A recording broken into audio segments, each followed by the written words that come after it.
Chapter 8. Into space. Spring and summer went by, and I continued to play my harmonica with the group. It was my happiest time of all. But, you've guessed it, something went wrong. How did it happen? I don't know.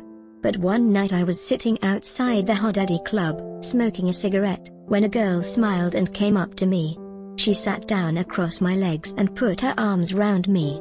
She was laughing and kissing me, and I didn't know what to do. Suddenly, the door opened behind me, and there was Jenny. "Forrest, it's time to." She stopped when she saw me with the girl. Then she said, "Oh, no. Not you, too." I jumped up and pushed the girl away. "Jenny," I said. "Stay away from me, Forrest." She said, "You men are all the same. Just stay away from me." She didn't speak to me again that night. And the next morning she told me to find another place to live. I went to live with Moses, one of the other men in the group, and soon after that Jenny went to Washington to talk and work against the war.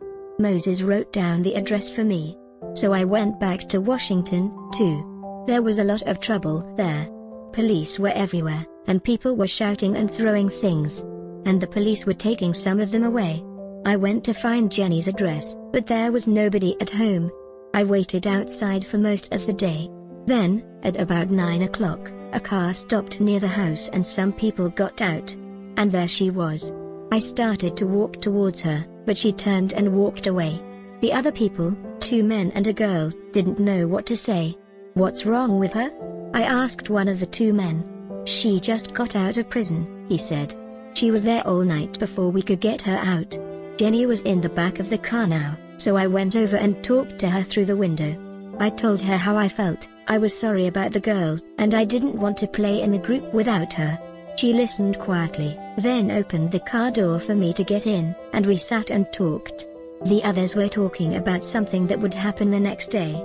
Some American soldiers planned to take off their Vietnam medals and throw them away in front of the crowds of people. Suddenly Jenny said, "Did you know that Forrest won a medal?" The others went quiet and looked at me, then looked at Jenny. Next morning, Jenny came into the living room. I was sleeping on the floor of their house. She woke me up. "Forrest," she said. "I want you to do something for me," she said. "I want you to do something for me." "What?" I said. "I want you to come with us today, and I want you to wear your army clothes." "Why?" I asked. "Because you're going to do something to stop all the killing in Vietnam. You can